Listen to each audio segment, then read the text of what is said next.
Okay, I'm going to start making the nuts and bolts.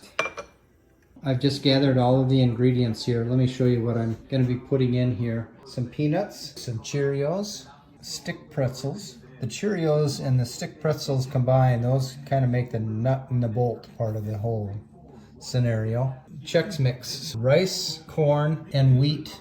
Since everybody likes to pick out the cashews, I usually get some extra cashews and throw those in as well. The wet ingredients, butter, Worcestershire sauce, and then seasonings. Garlic powder, paprika, onion powder, and Lowry seasoned salt. I'll mix that in with the butter. While it's melting, I'll mix up all of the dry ingredients. Come back to that and show you that in a little bit. Okay, I've got the ingredients back on the stove now. You see all of that butter is all melted. So I'm going to slowly start to add the dry ingredients. Here you can see all of that mixture of seasonings. Probably a little more seasoning. Okay, that will need to come to a little bit of a simmer. Then in the meantime, I add 6 tablespoons of Worcestershire sauce. And I usually throw in an extra one just for good measure. The stove is on low. I don't want to burn it, but I want to bring it up to temperature so that all of the dry ingredients are dissolved into the butter and Worcestershire sauce.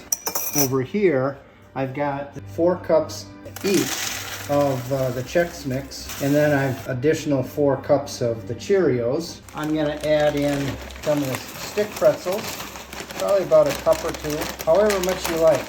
So if you like a lot of pretzels, put in a lot. If you don't like a lot, don't put in. And then you add some of the mixed nuts.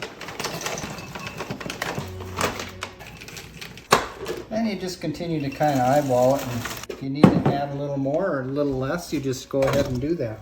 Now, I'm just going to mix these dry ingredients a little bit.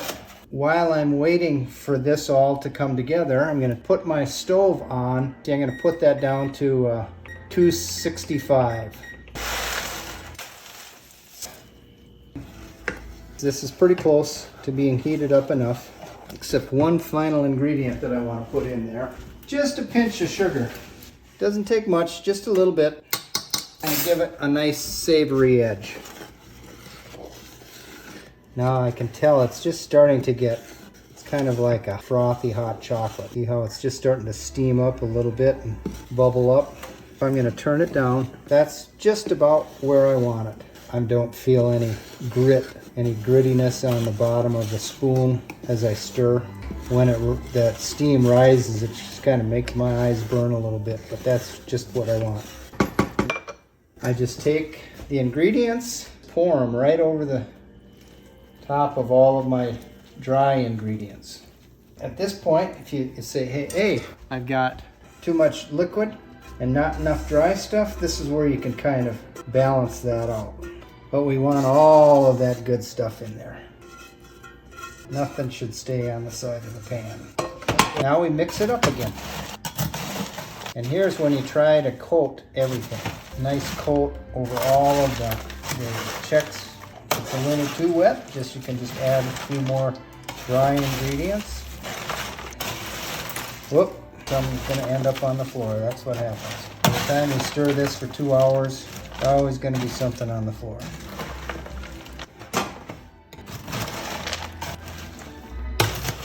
Okay, so now you get the picture. That's what it looks like now. We're going to put it in the oven, middle rack, and just let it cook. I will set my timer for 20 minutes, and that's it. Okay, I've stirred it a couple of times. The timer just went off, so I'm going to check it, and there it is. It's hot.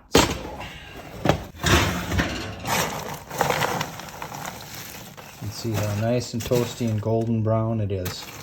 I'll probably stir this and put it in for another 20 minutes, and then it'll be done. This is the next morning now. Everything is all done. Just going to start packaging it up into little tins. Oh, the other thing, one of the reasons why they call them nuts, obviously, we've got nuts, which are delicious. But often during the course of stirring all these things up, invariably one of the pretzel sticks and one of the Cheerios comes together and kind of gives this nut and bolt look to it. So there you have it.